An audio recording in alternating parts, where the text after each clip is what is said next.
சட்டசபை எதுக்கு கூட்டுறோம்? மக்களுக்கு தேவையான பிரச்சனைகள், அந்த கோரிக்கைகளை நாம் தீர்வு காணுவதற்காக 234 சட்டமன்ற தொகுதியில் இருந்து ஆளுகிற கட்சி, எதிர்கட்சி, தோழமை கட்சி எல்லோரும் அங்கே பங்கேற்பார்கள். ஆளுகிற கட்சியிலே இருப்பவர்கள் எப்போதுமே அவர்கள் தயாராக ஜால்ராவோடு தான் வருவார்கள். ஏனால் அவர் முதலமைச்சருடைய கருணை பெற வேண்டும். அடிக்கிற ஜால்ரால காது ஜவ்வெல்லாம் அந்து போயிடும், அந்த அளவுக்கு பேசுவாங்க. அது அவருடைய விருப்பம். ஆனால் எதிர்கட்சி வரிசையில் இருக்கக்கூடிய சட்டமன்ற உறுப்பினர்கள் மாண்புமிகு எதிர்கட்சியுடைய தலைவருடைய தலைமையிலே தண்ணீர் பிரச்சனையில இருந்து, சாக்கடை பிரச்சனையில இருந்து, ஜீவாதார உரிமை பிரச்சனை வரை அங்கே சட்டமன்றத்திலே அவையினுடைய கவனத்திற்கு கொண்டு வந்து அதற்கு சம்பந்தப்பட்ட துறையினுடைய அமைச்சருடைய பதிலை பெற்று அது மக்களுக்கு தீர்வு காணுகின்ற வகையிலே இது காலங்காலமாக, இது நூற்றாண்டு காணுகிற இந்த சட்டமன்றத்தில் இதுதான் மரபு. ஒவ்வொரு நாளும் கேள்வி நேரம் நடக்கிற போது ஒரு 10 கேள்வியை அனுமதிப்பார்கள், அதற்கு துணை கேள்வி அனுமதிப்பார்கள்.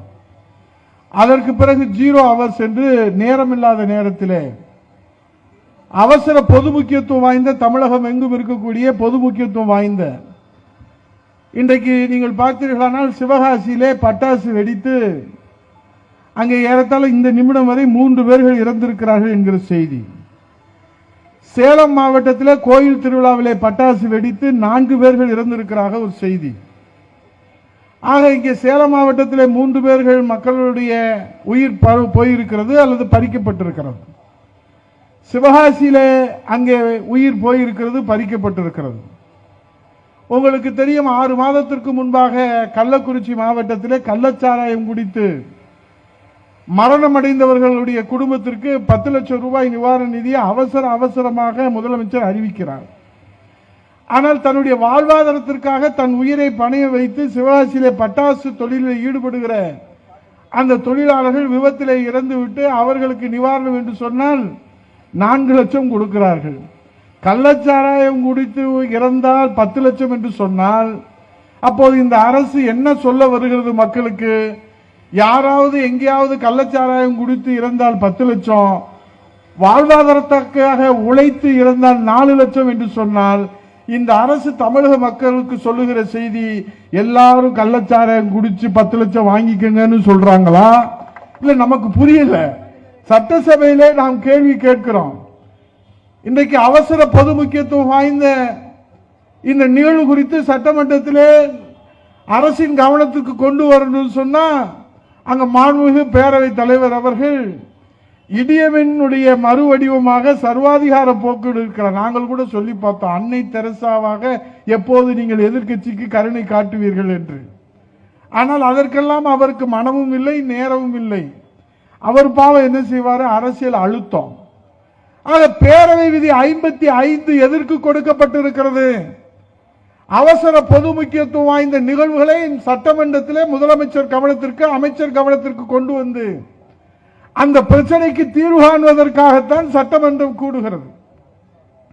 பேரவை விதி 56 அவையை ஒத்திவைத்து விட்டு அவசர பொது முக்கியத்துவம் வாய்ந்ததை நிகழ்வை நாம் செய்ய வேண்டும். இப்போ உங்களுக்கு எல்லாம் தெரியும், நீங்க பத்திரிகை படிக்கிறீங்க.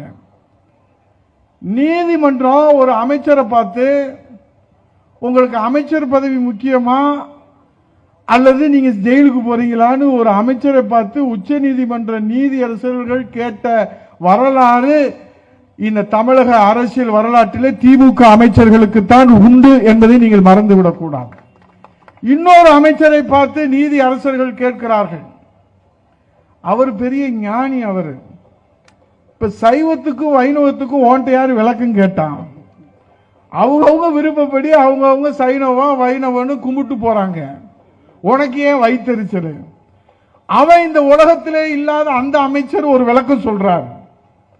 விளக்கம் சொல்றது அவங்க வீட்டில் இருக்கிற அந்த பெண்களை பார்க்க முடியாத அளவுக்கு ஒரு விளக்கம் சொல்றாரு. அவரை பக்கத்தில் வச்சிருக்காரு ஸ்டாலின். நீதிமன்றத்திலே நீதியரசர்கள் கேட்கிறார்கள், இங்கே யாரும் சட்டத்திற்கு மேலானவர்கள் அல்ல. ஆளுகிற கட்சி திமுக என்று சொன்னால் அவர்களுக்கு ஒரு நீதி. இதே வேறு ஒருவர் பேசியிருந்தால், ராஜேஷ் பேசியிருந்தா, உதயகுமார் பேசியிருந்தா, பொன்ராஜா நாங்க செத்தாலும் பேச மாட்டோம். ஏன்னா நாங்க வளர்ப்பு புரட்சி தலைவி இதய அம்மா அவர்கள். பேசிட்டு நாங்க மேடை விட்டு கீழே இறங்க முடியாது. எடப்பாடியார்ட்ட இருந்து ஓலை தான் வரும் நமக்கு. அதுக்கப்புறம் இந்த நாட்டிலே வாழ தகுதி இல்லாத அளவுக்கு நடவடிக்கை எடுப்பாங்க. ஆனா இங்க என்ன செய்யறாங்க? உடனடி நடவடிக்கை. கனிமொழி அக்கா பெண்களை பத்தி அவதூறாக பேசிவிட்டார் பொன்முடி. உடனே கட்சியிலிருந்து நீக்கிட்டாங்க. உடனே எல்லாரும் பார்க்கறாங்க, பரவாயில்லையே, கட்சிக்கே இவன் தகுதி இல்லைன்னா அமைச்சருக்கு எப்படி இவன் தகுதி ஆவான் அப்படின்னு கேள்வி கேட்கிறாங்க நம்ம கிட்ட. அப்ப எடுத்துருவாரா நம்ம ஸ்டாலின் அப்படின்னு சொன்னா எடுக்கவே இல்லை. உடனே நீதியரசர்கள் பார்க்கிறாங்க, டிஜிபியை கூப்பிடுப்பா, ஏன் இவர் மீது இன்னும் நீங்கள் வழக்கு தொடுக்கவில்லை? வில்லில் இருந்து புறப்பட்ட அம்பை போல அவர் சொன்ன இந்த அவதூறு ஆபாச கருத்து நாடு முழுவதும் போய் சேர்ந்துருச்சு, பரவிருச்சு. இப்ப மன்னிப்பு கேட்டுக்கிறேன்னு சொன்னா ஒன்னும் செய்ய முடியாது. ஆகவே அவர் மீது வழக்கு தொடருங்கள் என்று சொன்னால் இதுவரைக்கும் அதுக்கு எந்த தீர்வும் காணல. டெய்லி சட்டசபைக்கு வர்றாரு அந்த புண்ணியவான்.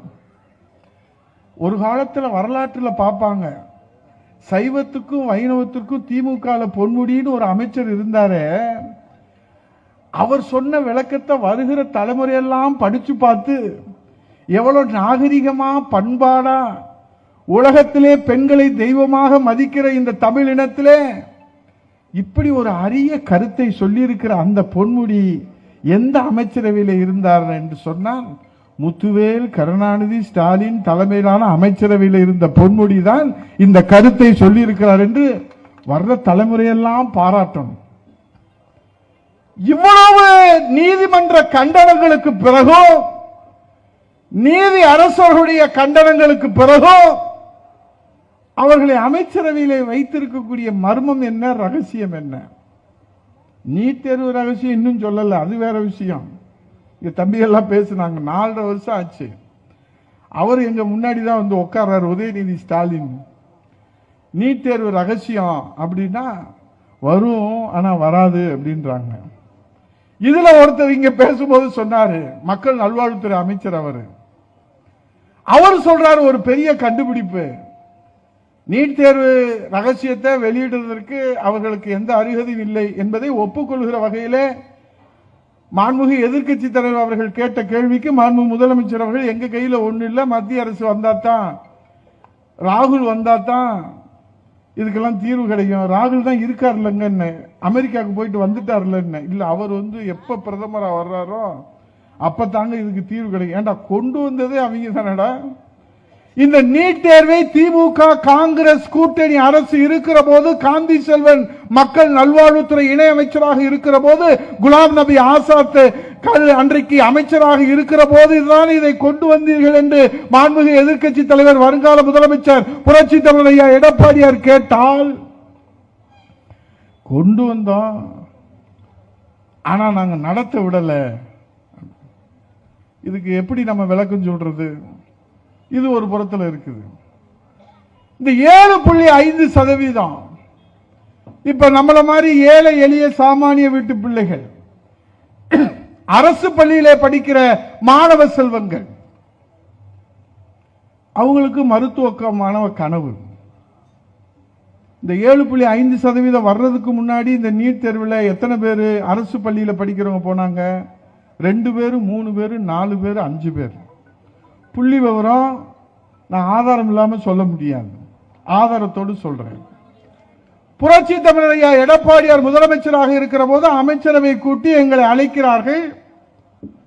அங்கே சொல்லுகிறார், நீட் தேர்வு ரத்து என்கிற போராட்டம் தொடர்கிறது. அரசு பள்ளியிலே படிக்கிற அந்த மாணவ செல்வங்களுடைய மருத்துவ மாணவ கனவை நனவாக்குவதற்காக 7.5% இடஒதுக்கீடு சட்ட மசோதாவை சட்டமன்றத்திலே நாம் தாக்கல் செய்ய வேண்டும் என்று சொல்லுகிற போது, முதலமைச்சர் சொல்லுகிற போது நாங்க கூட கேட்டோம். எதிர்க்கட்சி தலைவர் ஒன்னும் கோரிக்கை வைக்கல, பெற்றோர்கள் கோரிக்கை வைக்கல, மாணவர்கள் கோரிக்கை வைக்கல, யாரும் கோரிக்கை வைக்கல. இந்தியாவில் எந்த மாநிலத்திலும் இந்த இடஒதுக்கீடை கொண்டு வரவில்லை. புரட்சி தமிழர் ஐயா எடப்பாடியார் ஏன் கொண்டு வந்தார் தெரியுமா? அவரும் ஒரு அரசு பள்ளியிலே படித்த மாணவன் என்கிற அந்த உணர்வோடு தான் 7.5% இடஒதுக்கீடு சட்ட மசோதா சட்டமன்றத்திலே தாக்கல் செய்யப்பட்டு விட்டது. மேதகு ஆளுநருக்கு அனுப்பப்பட்டு விட்டது. இந்த கல்வியாண்டு தொடங்க இருக்கிறது. அந்த கல்வியாண்டிலே நாம் உடனடியாக அட்மிஷன் போடணும். ஆனா ஆளுநர் அதற்கு ஒப்புதல் தரவில்லை. ஒப்புதல் தரலன்னா என்ன ஆகும், அடுத்த வருஷம் என்ன ஆகும் நமக்கு தெரியாது. உடனே எங்களுக்கெல்லாம் ஒரு பதட்டம், என்ன செய்ய போறாரு முதலமைச்சர் புரட்சி தமிழர் எடப்பாடியார். மறுபடியும் எல்லாரையும் கூப்பிட்டார்.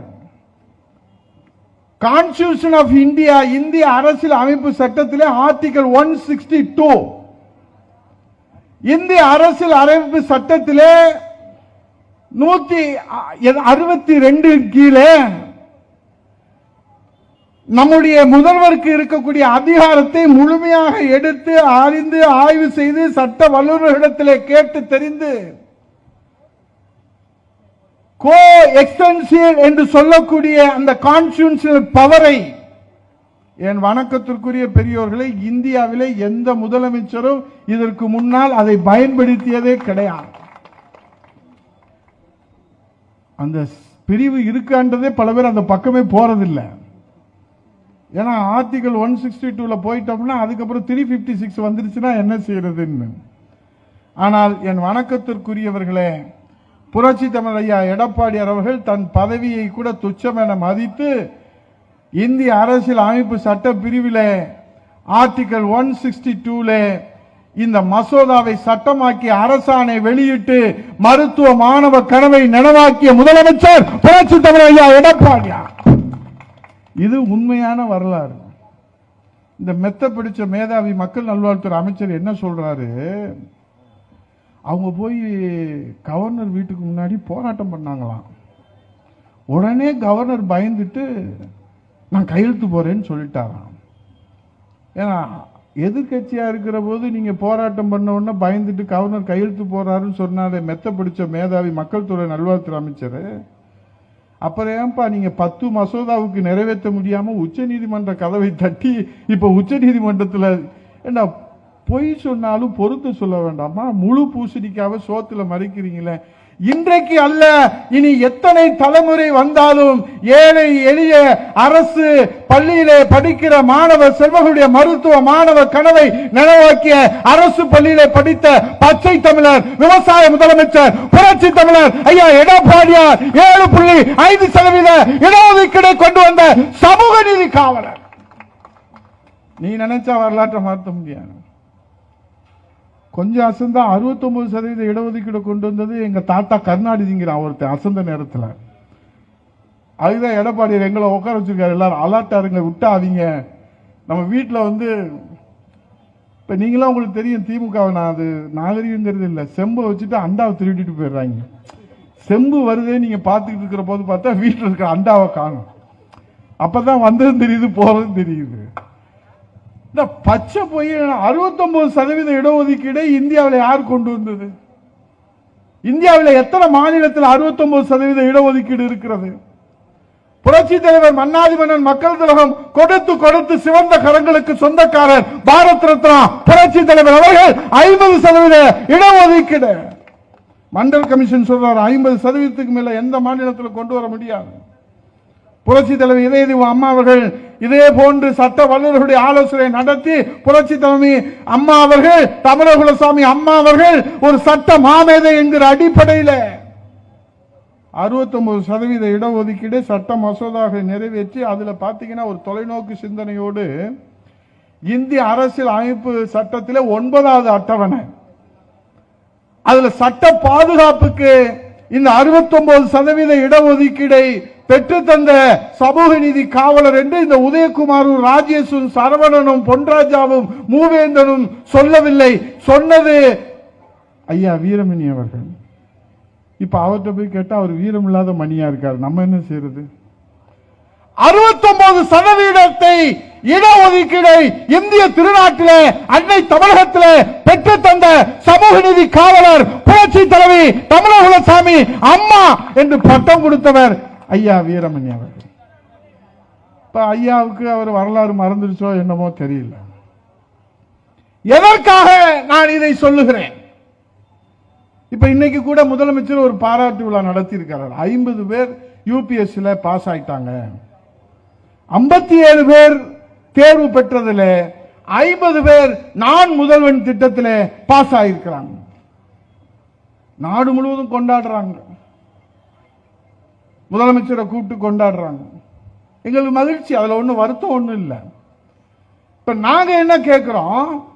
2011 புரட்சி தலைவர் இதய அம்மா அவர்கள் தொலைநோக்கு பார்வையோடு இனி வருகிற இந்த எதிர்காலம் ஆர்டிபிஷியல் இன்டெலிஜென்ஸ் என்று சொல்லக்கூடிய ஏஐ என்று சொல்லக்கூடிய இந்த கணினி புரட்சியை எதிர்கொள்வதற்கு வல்லரசு நாடுகளுக்கு இணையாக இந்த அன்னை தமிழகத்தில் இருக்கிற மாணவ செல்வங்கள் பள்ளிக்கூடத்தில் படிக்கிற, கல்லூரியில் படிக்கிற, பாலிடெக்னிக்கில் படிக்கிற மாணவ செல்வங்கள் அமெரிக்க ஐக்கிய வல்லரசு நாடுகளுக்கு இணையாக கணினி அறிவை பெற்றிருக்க வேண்டும் என்று மடிக்கணினி திட்டத்தை கொண்டு வந்த தலைவி புரட்சி தலைவி இதய அம்மா அவர்கள். இந்த திட்டத்தில் ஒரு தொலைநோக்கு பார்வை இருந்தது. நேற்று அன்பில் மகேஷ் பொய்யாமொழி, அவர் தமிழக கல்வித்துறை அமைச்சர், அவர் பேசுறார். அவர் முதலமைச்சர் இந்திரன் சந்திரன் ஞானப்பால் குடித்தவர், தாய்ப்பால் குடித்தவர்களை நம்ம பார்த்திருக்கிறோம். ஞானப்பால் குடித்த முதலமைச்சர் நம்ம பார்த்ததில்லை. அவங்க எங்கேயோ பார்த்திருக்கிறாங்க. அது அவங்க விருப்பம், நமக்கு ஒன்றும் இல்லை. மொட்டை தலைவரை, நீயும் மொட்டை நானும் மொட்டை. ஞானப்பால் குடித்த திருஞான சம்பந்தர் என்று சட்டசபையிலே சொல்லுகிறார்கள். கொஞ்சம் அங்க உட்கார்ந்துருக்கும் போது நெஞ்சு வலிக்க தான் செஞ்சது. அவரை பார்க்கிற போது ஞானப்பால் குடிச்ச மாதிரி தெரியல. எல்லாரும் பிறந்தவங்க எல்லா குழந்தையும் தாய்ப்பால் குடிச்சு தான் வளரணும். அதுலதான் மெடிசின்ஸ் இருக்கு. அதனாலதான் ஹார்லிக்ஸ், ஃபேரெக்ஸ், கிரேப் வாட்டர்லாம் அப்புறம் கொடுங்க, முதல்ல தாய்ப்பால் கொடுத்தா தான் அந்த குழந்தை ஆரோக்கியமா இருக்கும். திருஞான சம்பந்தர் ஞானப்பால் குடித்தாருன்னு ஒரு கதையை ஒப்பிட்டு அதுக்கு முதலமைச்சர் சொல்றாங்க, அதையும் கேட்கணும். இது பேரவையில் எந்த விதியில் இருக்குதுன்னு கேட்டா எங்க தலை விதியில் இருக்கு, அதனால அதை கேட்கிறோம். வெற்றிட்ட கேட்டாதான் அதுக்கு தெரியும். அவர் புகழ்றாரு, அதுல ஒண்ணு எங்களுக்கு வருத்தம் இல்லை, கவலையும் இல்லை. அவர் சொல்றாரு மடிக்கணினி திட்டம் 4 வருஷம் ஏப்பா கொடுக்கல. அம்மா அவர்கள் 2011 தொலைநோக்கு பார்வையோடு இந்த மடிக்கணினி திட்டத்தை தொடங்குகிற போது தேர்தல் வாக்குறுதியிலே கொடுக்கப்பட்டிருக்கிறது. 2011 9 லட்சம் மடிக்கணினி ஆண்டு கொடுக்கணும்னா எங்க இருந்துச்சு உற்பத்தி? உலக நாடுல எங்கேயுமே உற்பத்தி இல்ல. இன்னைக்கு 30,000 ரூபாய் 25,000 ரூபாய்க்கு மடிக்கணினி கிடைக்குது. ஆனா அன்னைக்கு எல்லாம் மடிக்கணினி 1 லட்சம் ரூபாய். அம்மா சீஃப் செக்ரட்டரி, துறையினுடைய செக்ரட்டரி, அமைச்சர் என்கிற முறையில் எங்களெல்லாம் கூப்பிடுறாங்க. நாங்க அங்க போயிருக்கோம். அன்னைக்கு 2011 புரட்சி தலைவர் இதய அம்மாவுடைய புண்ணியத்தில் தகவல் தொழில்நுட்பத்துறை அமைச்சர், ஐடி மினிஸ்டர். நீங்க ஐடி மினிஸ்டர்னா இன்கம் டாக்ஸ் மினிஸ்டர் நினைச்சுக்கிறாதீங்க, தகவல் தொழில்நுட்பம் தான். அதுல ராஜேஷ் உதயகுமார் ரொம்ப நெருக்கம் போல இருக்கு, ஒரு ஐடி மினிஸ்டர் நினைச்சிடாதீங்க, அது தகவல் தொழில்நுட்பத்துறை அமைச்சர். அப்போ புரட்சி தலைவர் அம்மா அவர்கள் கூப்பிட்டு chief secretary, principal secretary, departmental secretary சொல்றாங்க, நம்ம எல்லாம் கொடுத்த வாக்குறுதி விலையில்லாத அரிசி நம்ம தொடங்கி வச்சுட்டோம். விலையில்லா மிக்சி, கிரைண்டர், மின்சார விசிறி 1,87,00,000 குடும்பங்களுக்கு நாம தொடங்கி வச்சுட்டோம். மீனவர்களுக்கு தடை காலத்தில் ஊக்கத்தொகை தொடங்கி வச்சுட்டோம்.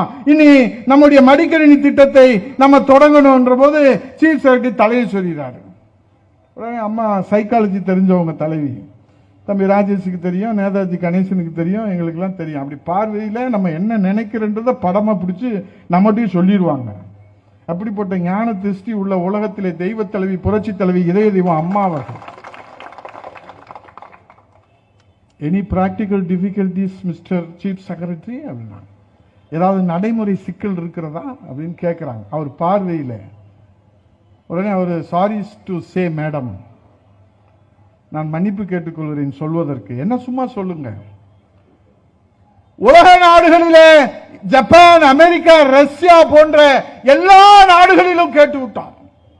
ஒரே ஆண்டில் 9 லட்சம் மடிக்கணினி யாருமே தயார் பண்ணல. சரி, அப்படியே தயார் பண்ணா கூட தாய்லாந்திலேயே எங்கேயோ வாங்கினா கூட ஒரு மடிக்கணினி 1 லட்சம் ரூபாய். இது எப்படி சாத்தியப்படும்? இதுக்கு முன்னாடி எல்லாம் டாடா, பிர்லா, அம்பானி, அதானி அவங்க விமானத்தில் போறவங்க மடியில தான் மடிக்கணினி இருந்துச்சு. அப்ப அவரே சொல்றாரு, அம்மா கேட்கிறாங்க, அப்பனா நீங்க என்ன சொல்ல வரீங்க, what you want to say, என்ன சொல்ல விரும்புறீங்க? அப்புறம் சொல்றாரு சீஃப் செக்ரட்டரி, அம்மா மன்னிச்சுக்கணும், இந்த மடிக்கணினிக்கு பதிலா கையடக்க கணினின்னு ஒன்று இந்தியாவிலே தயார் பண்றாங்க. மீனவர் பிரிவு இப்ப எந்த பிரிவில் இருக்கீங்கன்னு எனக்கு தெரியல. இந்த மடிக்கணினிக்கு பதிலாக கையடக்க மணினி ஒன்று இருக்குது, அது 25,000 ரூபாயில கிடைக்குதுமா, அதை கொடுத்துட்டா இதுல என்ன இருக்கோ அதுலேயே தான் இது இருக்கு. இந்த பெட்டியை பார்த்தோன்னே எனக்கு ஒன்று ஞாபகம் வந்துச்சு, ஏடா ராஜேஷ் ஒரு பெட்டி வச்சிருக்கா, அந்த பெட்டியா இந்த பெட்டியா அப்படின்னு. அவங்க ஒரு எதிர்கட்சியில ஒரு பெட்டி வச்சாருங்க, அவரே வந்து பூட்டுவார், ஏன்னா அவர் பூட்டினாதான் பூட்டும், அவர் திறந்தாதான் திறக்கும். அவரே பூட்டிட்டு சாவியை காட்டுவார், எல்லாரும் பார்த்துக்குங்க, திறக்கலைன்னா நேர முதலமைச்சர் அறிக்கை வந்துருங்க, நான் திறந்தே வச்சிருப்பேன். இப்ப அவரும் திறக்க காணும், பெட்டியும் திறக்க காணும். இப்ப அதான் கேட்டேன், ராஜேஷ் அந்த பெட்டியை நீங்க தூக்கிட்டு வந்துட்டீங்களான்னு கேட்டேன். இல்ல இது எப்படியாவது திறக்கணும்னு. அப்பதான் அவர் சொன்னாரு, அண்ணே அது திறக்காத பெட்டி, இது திறக்கிற பெட்டி, மனது திறந்து இருக்கிற பெட்டி இது. அப்ப சரி தம்பி, இதுல என்ன போட்டிருக்கிறீங்க, குறை கேட்கும் முகாம்னு. குறையை கேட்டா அவங்ககிட்ட சொன்னா அவங்க நம்ம மேல கோபம் ஆகுறாங்களே என்ன. அண்ணே இப்ப குறைய கேட்போம், அப்புறம் குறைய தீர்ப்போம்னாரு. எப்போன்னு கேட்டேன், எங்க எடப்பாடியார் முதலமைச்சரா வந்தவொடனே குறைய தீர்ப்போம் இருக்கிறார். அப்ப கையடக்க கணினி அப்படின்னு வேற முதலமைச்சர்னா என்ன சொல்லியிருப்பாங்க? இப்ப நம்மளா இருந்தா என்ன செய்வோம், ஏதாவது ஒரு பிரச்சனைக்கு முடிவு கண்ணு முடிச்சு கொடுப்பா, அது மடிக்கணினி கொடுத்தாருன்னா கையடி கூட இளவு எதையோ ஒன்று கொடுத்து போடுங்க, இதுக்கு எதுக்கு தலையை சொல்லிடுறேன்னு சொல்லியிருப்போம். ராஜேஷ் நீங்க ரொம்ப கவனமா ஒவ்வொன்றையும் பார்க்கறக்கூடிய ஆளு. அந்த இடத்துல நான் உட்காந்துருக்கேன், அம்மா புண்ணியத்தில் நேதாஜி கணேசன். தம்பி சரவணா நீ நல்லா தெரிஞ்சுக்கிறணும், அம்மா சொன்னாங்க, மிஸ்டர் சீஃப் செக்ரட்டரி, இந்த தமிழ்நாட்டில் இருக்கக்கூடிய பிள்ளைகள் எல்லாம் அம்மா ஒன்றை சொன்னால் உயிர் போனாலும் அதை நிறைவேற்றி தருவார் அவங்க சொன்னாங்க. அந்த நம்பிக்கை வச்சிருக்கிறாங்க. அதனால அந்த மடிக்கணினி 1 லட்சம் இல்ல 1 கோடி என்றாலும் நான் மடிக்கணினி தான் தருவேன் என்று சொன்ன புரட்சி தலைவி அம்மா. அன்னைக்கு அம்மா போட்ட உத்தரவுல 52 லட்சம் பேர்களுக்கு ஓலை குடிசையிலே வாழ்கிற குப்பன் மகன் சுப்பன் மகன் மரத்தடியில இருக்கிற அந்த பிள்ளைகளுடைய மடியிலே மடிக்கணினி தவள செய்து கணினி புரட்சியை நிகழ்த்தி காட்டிய தலைவி புரட்சி தலைவி இது அம்மா. இப்ப 50 பேரை நீங்க தூக்கிட்டு அலையுறீங்களே, 52 லட்சம் பேருக்கு ஏன்பா மடிக்கணினி தரல? அம்மா பார்த்த பார்வை தொலைநோக்கு பார்வை, நீங்கள் பார்க்கிற பார்வை அரசியல் பார்வை, தேர்தல் பார்வை என்பதை சுட்டி காட்டுவதற்கு வாய்ப்பு கொடுங்கன்னா இந்த பொட்டியை பூட்டின மாதிரியே நம்ம வாயும் பூட்டி விட்டுறாங்க. பேசக்கூடாது. 50 பேரை நாங்க வரவேற்கிறோம். யூபிஎஸ்ல தமிழர்கள் வந்திருக்கிறார்கள், அது வரவேற்கக்கூடிய மகிழ்ச்சியான செய்தி. ஆனால் இன்றைக்கு கூட நீங்க நிதிநிலை அறிக்கையில புரட்சி தலைவர் இதய அம்மா அவர்கள் பள்ளிக்கூட பிள்ளைகளுக்கு என்று சொன்னார்களே, ஆனால் நீங்கள் இப்போது அறிவித்திருப்பது ஆண்டுக்கு 10 லட்சம், 2 ஆண்டுகளுக்கு 20 லட்சம் கல்லூரி மாணவர்களுக்கு என்று அறிவித்திருக்கிறீர்களே, அதில் தொலைநோக்கு பார்வை இருக்கிறதா, அரசியல் பார்வை இருக்கிறதா, தேர்தல் பார்வை இருக்கிறதா என்று நாங்கள் சிந்திக்கிற போது மாணவ செல்வங்கள் சொல்லுகிறார்கள், அம்மா கொடுத்த மடிக்கணினிலே தொலைநோக்கு பார்வை இருந்தது, இவர்கள் கொடுத்த அறிவிப்பிலே அரசியல் பார்வை தேர்தல் பார்வை தான் இருக்கிறதே தவிர தொலைநோக்கு பார்வை இல்லை. 52 லட்சம் பேர் இந்த 4 வருஷம் 10 லட்சம் பேர் 10 லட்சம் பேர் கொடுத்திருந்தா 40 லட்சம் பேர் கொடுத்திருக்கலாம்ல. அதுக்கு அன்பில் மகேஷ் மாண்புமிகு அமைச்சர் சொல்றாரு, நாங்க இப்ப கிளாஸ் எல்லாம் ஸ்மார்ட் கிளாஸா மாத்திட்டோம், போர்டெல்லாம் ஸ்மார்ட்டா மாத்திட்டோம். ஆனா எங்க தொகுதிக்கு போன பார்த்தா கூரை வந்து விழுந்து தலையில வந்து 2 பேர் செத்து போயிட்டான். ஏன்னா ஸ்மார்ட் கிளாஸா மாத்தினீங்கன்னு சொல்லி, நீங்க எந்த கிளாஸுக்கு போனீங்கன்னு. என் தொகுதியில் இருக்க கிளாஸுக்கு தானே நான் போக முடியும், எந்த கிளாஸுக்கு என்ன போக முடியும்? அதாவது பொய் பேசலாம், பச்சை பொய்யா பேசலாம். எத்தனை கோயில தான் போய் மொட்டை போடுறது தலைவரை? முடியலடா சாமி. அதுல சொல்லுவாங்க, தம்பி இந்த ராஜேஷ் இந்த உதயகுமார் எவ்வளவு அடிச்சாலும் தாங்குறாங்க. ஆனா அந்த அடிக்கும் போது சொல்றாங்க, ரொம்ப நல்லவேன்னு அடிச்சான் பாரு. சட்டசபையில காலையில 8 மணிக்கு நாங்க போறோம், ஐயா இங்க தண்ணி வரல, இங்க சாக்கடை அடைச்சு போச்சு, இங்க வளர்ச்சி திட்டம் கட்டல, இங்க ரோடு போடல, இங்க மேம்பாலம் கட்டல, இங்க ஜீவாதார உரிமை பண்ணல. இங்க கேட்டாரு பொன்ராஜா, ஒரு முதலமைச்சர் சட்டமன்றத்தில் என்ன பேசுவது என்று வரையறை இருக்கிறது. மாண்புமிகு எதிர்க்கட்சி தலைவரை பார்த்து முதலமைச்சர் கேட்கிறார், மாண்புமிகு எதிர்க்கட்சி தலைவர் அவர்களே, நீங்கள் பாரதிய ஜனதா கட்சியோடு கூட்டணி வைத்திருக்கிறீர்களே, நீட் தேர்வை ரத்து செய்தால்தான் கூட்டணி என்று சொல்வதற்கு நீங்கள் தயாரா? அடே அப்பா, வீரமா எவ்வளவு பெரிய கேள்வி கேட்டார். உடனே நாங்கெல்லாம் அசந்து போயிடுவோமா? நம்மால் சாதாரண எடப்பாடியாரு எந்திரிச்சாரு. நான் கூட என்னதான் சொல்ல போறாரு, இந்த ஆள் வேற வீரவசனம் போயிட்டா, இந்த சபாநாயகர் வேற மைக்க தர மாட்டானே, என்னதான் செய்யறது? அப்ப மல்லு கட்டிட வேண்டியதா இன்னைக்கு, வேற வழி இல்லை. அது வேற கட்டளை போட்டிருக்காரு, இந்த பவுண்டரி விட்டு நீங்க யாரும் போகக்கூடாது. யாரு? எடப்பாடியாரு. இப்படியே கால வச்சு நானா கண்டு சொன்ன கேள்வி, ராஜ்யஸ்லாம் சட்டசபைக்கு வந்தானே டெய்லி சட்டையை கிழிச்சிட்டு தான் போகணும்.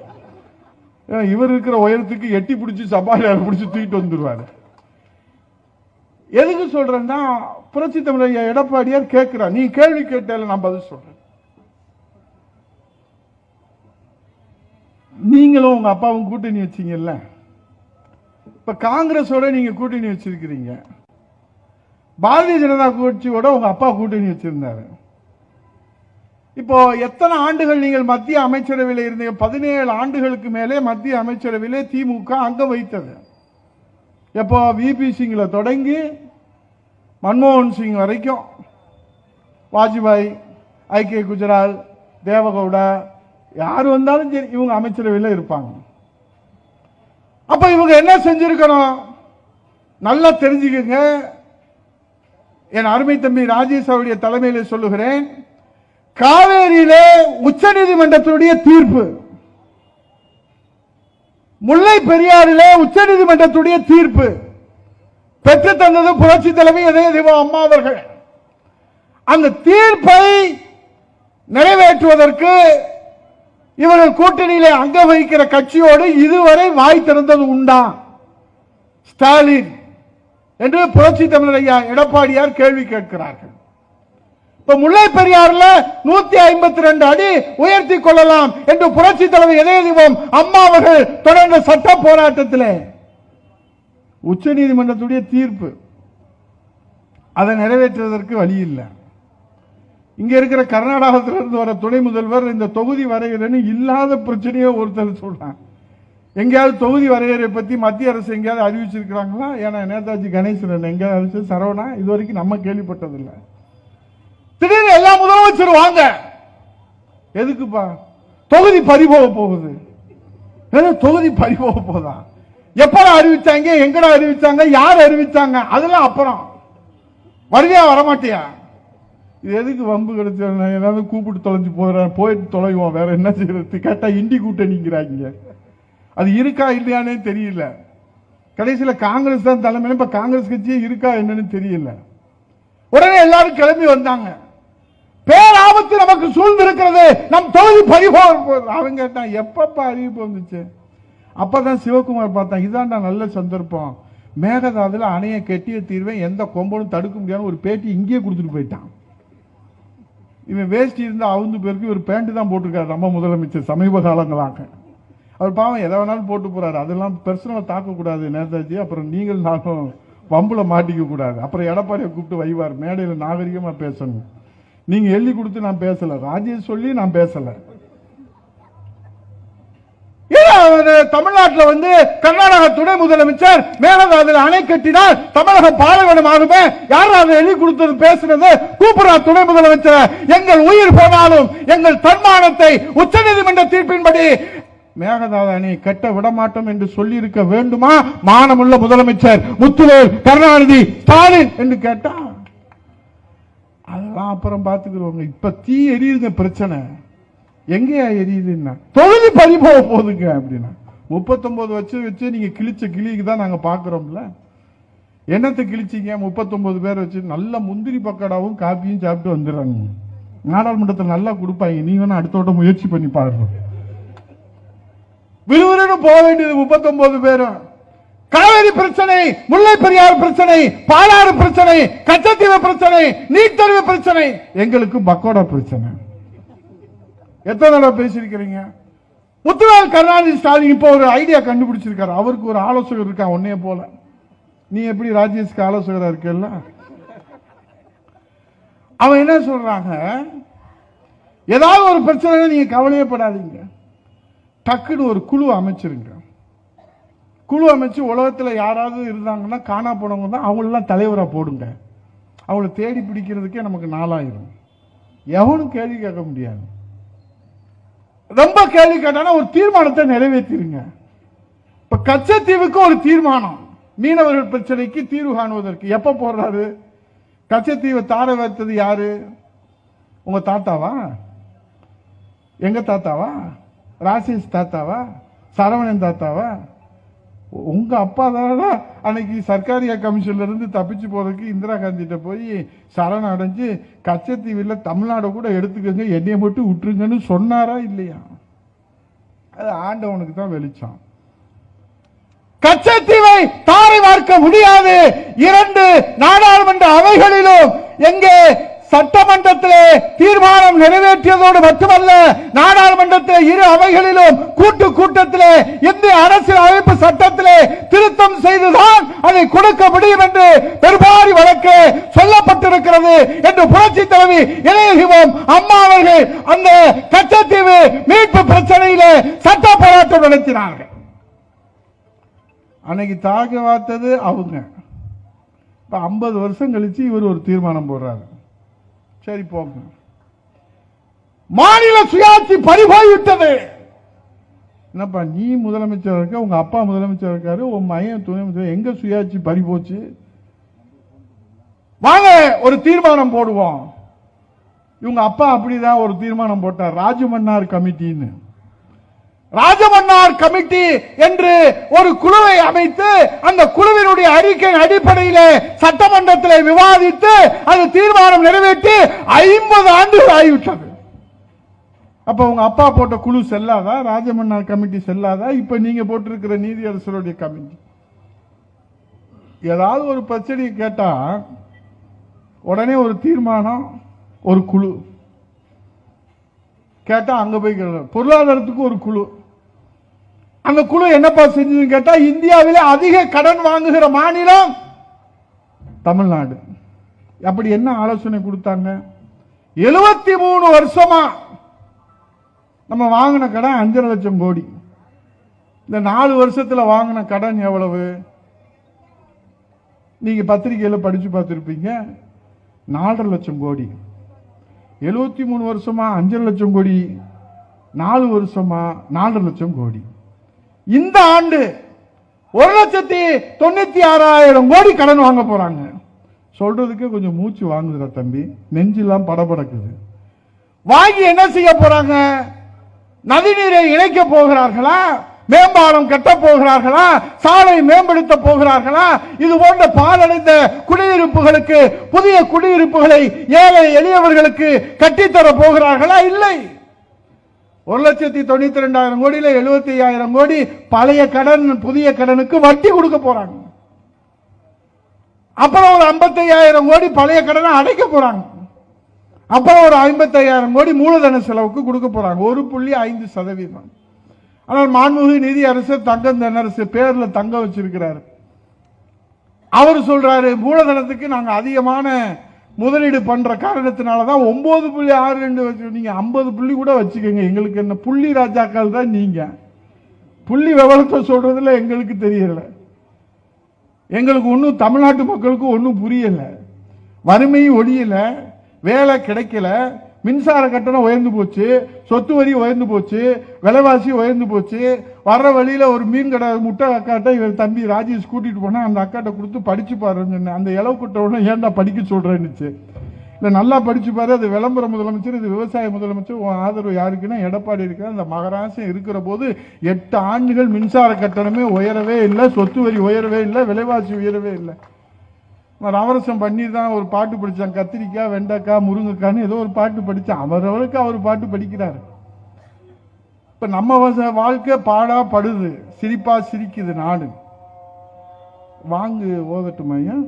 2 நிமிஷம் பிரேக் விடலாம்ல? நான் கொஞ்சம் ஆசுவாசப்படுத்திக்கிறேன். அல்லாவே பார்த்து நமக்கு பேரருள் செஞ்சிருக்காரு.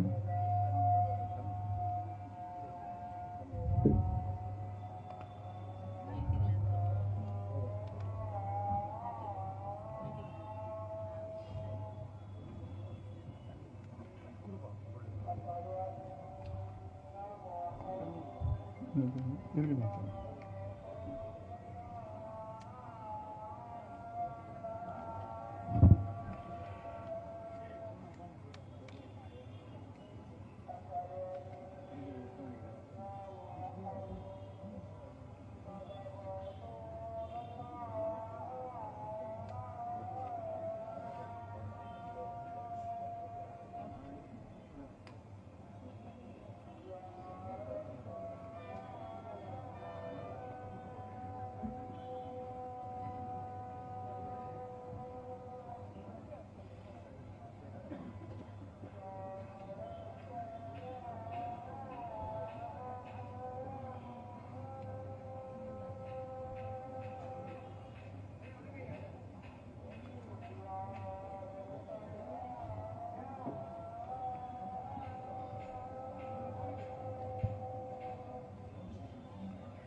ஓகே, எல்லாம் அல்ல அல்லாவின் பேரொருளால் நம்ம எல்லாத்தையும் சந்திப்போம்.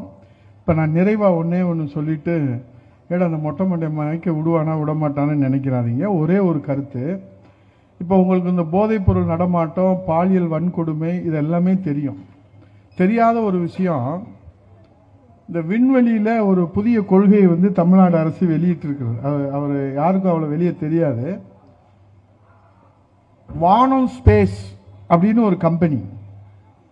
அந்த கம்பெனிக்கு முதலாளி யாருன்னு கேட்டீங்கன்னா சபரீசனுடைய சகோதரர். அவர் தான் இந்த வானம் ஸ்பேஸ். வானம் ஸ்பேஸ்னா என்னன்னா விண்வெளியில ராக்கெட் விடுறது, செயற்கைக்கோள் விடுறது, ராக்கெட் விடுறது. நம்ம தீபாவளியில் விடுற ராக்கெட் இல்லையா, இது விண்வெளிக்கே விடுற ராக்கெட்டு. இது வரைக்கும் யார் ராக்கெட் விடுறா?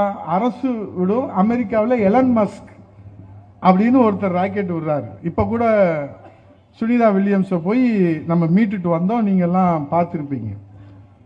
இப்போ இங்கெல்லாம் எல்லாம் அடிச்சு முடிச்சாச்சு. இப்போ விண்வெளிக்கே போக தயாராகியாச்சு. அதுக்கு பேர் வானம் ஸ்பேஸ். இப்போ ஸ்டாலினுடைய குடும்ப வாரிசு அரசியல் கோலோச்சி சபரீசன் எலன் மஸ்கினுடைய வாரிசாக உருவாக போற அதிசயத்தை தமிழ்நாடு பார்க்க போகிறது. இப்ப சும்மா சில்லறையா மொத்தமா ஒரே ராக்கெட். இப்ப நான் சொல்றது ஒண்ணு, நீ நினைச்சு சிரிச்சு எதையாவது மாட்டி விட்டாப்பா. சில்லற வியாபாரம் இங்கே கிடையாது, மொத்த வியாபாரம், ஹோல்சேல். ஆங்கிலத்தில் சொல்லணும், ஏன்னா ஸ்பேஸ் சொல்லும் போது அங்க தமிழ்ல எப்படி சொல்றது? வானம் ஸ்பேஸ் ஒரே ராக்கெட்ல அப்படியே அப்படியே அப்படியே. புரிஞ்சவங்க சிரிக்கிறாங்க, புரியாதவங்க விட்டுறாங்க. இவன் என்னடா அது வானம் ஸ்பேஸ் அது இதுன்றான். நமக்கு தெரிஞ்சதெல்லாம் தீபாவளிக்கு விடுற ராக்கெட்டு தான் நமக்கு தெரியும். இப்ப தொடங்க போறாங்க. அந்த தொடங்கணும்னா சும்மா தொடங்க முடியாது. அரசு வான்வெளி கொள்கையினுடைய ஒரு கொள்கை விளக்க ஒரு நடவடிக்கை எடுக்கணும். இப்ப தொழில் கொள்கை, முதலீட்டு கொள்கை, அந்நிய முதலீடு, துபாய் முதலீடு, சிங்கப்பூர் முதலீடு, அதெல்லாம் இல்லை. இப்ப விண்வெளியிலே முதலீடு. இது சும்மா சாதாரண நினைக்காதீங்க தம்பி. விண்வெளியில முதலீடு பண்ணிட்டாங்கன்னா என்ன ஆகும்? இப்ப நம்ம திண்ணை பிரச்சாரம்லாம் என்ன ஆகும்? விண்வெளியில தான் போய் பண்ணணும். ராஜேஷ் நம்ம எல்லாம் ராக்கெட்ல ஏறி போய் ஐயா பாருங்க தமிழ்நாட்டில இருந்து எடுத்துட்டு வந்து விண்வெளியில பண்ணியிருக்காங்க அப்படின்ட்டு யார் அவன் எவ்வளவு ஜென்டலா இன்வெஸ்ட் பண்ணியிருக்காங்க. அதைத்தான் பிடிஆர் பழனிவேல்ராஜன் சொன்னாரு 2 வருஷத்துக்கு முன்னாடியே. அவர் எங்க மதுரை மன்னர் 3 தலைமுறைக்கு சொந்தக்காரர். திராவிட இயக்கத்துல 30,000 கோடியை எடுத்து வச்சுக்கிட்டு உதயநிதி ஸ்டாலினும் சபரீசனும் எங்க வைக்கிறது தெரியாம அலையிறாங்கன்றான். ஏன்னா மக்களுக்கு கொடுங்கடா, நீங்களே எடுத்துட்டு போயிட்டீங்க, அப்புறம் மக்கள் என்ன கொந்தளிப்பு ஆயிரும், புரட்சி ஆயிரும். இப்ப அதனாலதான் ஒரு முடிவுக்கு வந்துட்டாங்க. இந்த பூமி பந்தில எங்க எடுத்தாலும் G2 எடுத்தாலும் வந்துடுறாங்க, மாமன்னன் எடுத்தாலும் வந்துடுறாங்க, எங்க எடுத்தாலும் வந்துடுறாங்க, விடுறா நேர விண்வெளிக்கு அப்படிறான். ஒரே ராக்கெட். அதுக்கு என்ன தெரியுமா, அரசு மானியம் கொடுக்குது. இப்ப யாரு ராக்கெட் விட்டாலும் சரி, நாளைக்கு ராஜேஷே வந்து பெரிய அளவுல வந்து அவளை பேசிதான் வைப்போமே, அவங்க எல்லாம் ராக்கெட் விடும்போது நம்ம ராஜேஷ் விட மாட்டான் ராக்கெட்டு. இப்ப இவர் ஸ்டார்ட் அப் கம்பெனி ஸ்பேஸ், அவர் வானம் ஸ்பேஸ் வச்சாருன்னா நம்ம பூமி ஸ்பேஸ் ஒண்ணு வைக்கிறோம். ராஜேஷ் முதலாளி ஒன்னு எண்ணி சேர்த்துக்கிட்டா சேர்ந்துக்குருவோம். இப்ப இவர் ராக்கெட் விடுறாருன்னு வச்சுக்கோங்க, அந்த கம்பெனிக்கு தான் லாபம் போகும். மாவு எங்க ஆட்டினாலும் உழுகுறது சபரிசு வீட்டுல தான் உழு. எப்படி டெக்னிக்கலா அடிச்சாம்பா, அந்த புத்திலாம் நமக்கு வராது, அவ்வளவு தூரத்துக்குலாம் சிந்திக்க முடியாது. இந்த அக்கா மாவு ஆட்டிக்கிட்டே இருக்கோம், எங்க நான் மாவை காணன்னு பார்த்தா அங்க போய் உழுந்துட்டே இருக்கோம். அப்படி ஒரு டெக்னிக்கா இவர் ராக்கெட் விட்டாலும் சரி, நேதாஜி விட்டாலும் சரி, பொன்ராஜா விட்டாலும் சரி, சரவணன் விட்டாலும் சரி, மூவேந்தன் விட்டாலும் சரி, நீங்க விட்டாலும் சரி, அவர் விட்டாலும் சரி, லாபம் யாருக்கு போகும்? அட நல்லா சொல்லப்பா, நீ விட்டாலும் வச்சுக்கவேன், யாரு விட்டாலும் லாபம் அவருக்கு தான் போகும். ஏன்னா கம்பெனி அவருது, ஸ்டார்ட் அப் கம்பெனி வந்தா மானியம் அவருக்கு தான் கிடைக்கும், லாபம் அவருக்கு தான் கிடைக்கும். நீங்க ராக்கெட்டை மட்டும் விட்டுக்கலாம். விட்டுக்கலன்னா வீட்டுக்குள்ள விடுறது இல்லப்பா, விண்வெளியில விடுறது. இப்ப உதயகுமார் என்ன சொல்ல வர்றேன், தண்ணீர் பிரச்சனை, கொசு பிரச்சனை, மின்சார பிரச்சனை, சட்ட ஒழுங்கு பிரச்சனை, போதைப்பொருள் நடமாட்ட பிரச்சனை, சொத்து வரி பிரச்சனை, பத்திரவதி பிரச்சனை, பால் விலை பிரச்சனை, இப்ப விண்வெளி பிரச்சனை.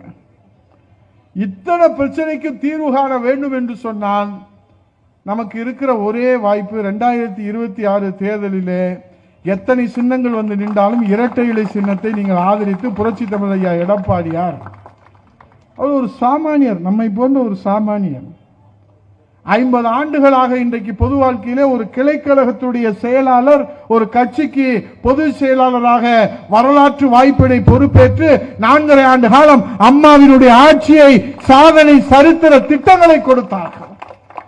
பொறுப்பேற்கிற போது புரட்சி தமிழர் இதய தீபம் நம்முடைய அம்மாவுடைய அரசை, அம்மாவுடைய மறைவுக்கு பிறகு இந்த அரசை ஒரு நாள் நடத்த முடியுமா, ஒரு வாரம் நடத்த முடியுமா, ஒரு மாதம் நடத்த முடியுமா என்று ஏகடியும் ஏளனம் பேசியவர்களுக்கு மத்தியிலே 4.5 ஆண்டு காலம் முழு ஆயுள் காலத்தையும் சாதனை சரித்திர திட்டங்களை தந்த முதலமைச்சர். எங்க காதுபடியே பேசுவாங்க. எங்க பிஎஸ் எல்லாம் சலிட் அடிச்சு சைரன் கார்ல ஏத்தி கொடி கட்டி முன்னாடி போய்கிட்டு இருக்கோம். இவங்க பகுமானத்தை பாரு, நாளைக்கு வீட்டுக்கு போறாங்களா நாளைக்கு கழிச்சு வீட்டுக்கு போறாங்களே தெரியல. பிஎஸ்ஓ சலிட் அடிச்சவரே பேசாம நிற்பாரு, அண்ணன் வீட்டுக்கு போயிருவாரோ அப்படின்னு. ஆனால் புரட்சி தமிழர் நம்முடைய ஐயா எடப்பாடியார் அவர்கள் ஒரு சாமானியராக இருந்து 4.5 ஆண்டு காலம் அம்மாவுடைய அரசை இந்தியாவில் எந்த மாநிலத்திலும் இல்லாத வகையில 11 மருத்துவக் கல்லூரிகளை பெற்று தந்த முதலமைச்சர் புரட்சி தமிழர் ஐயா எடப்பாடியார் அவர்கள். 4 வருஷம் ஆச்சுங்க, ஒரு மருத்துவக் கல்லூரி கொடுக்கவே இல்லை. நம்ம கட்டினதை கொண்டு போய் திறந்து விடுறாங்க, சரி திறந்து தொலைய வேண்டியதானே, அதுல கொண்டு போய் அவங்க கல்வெட்டு வைக்கிறாங்க, வச்சு தொலைய வேண்டியதானே. நாங்க தான் கொண்டு வந்தோம். யார் பெத்த பிள்ளைக்கு யார் பேர் வைக்கிறது?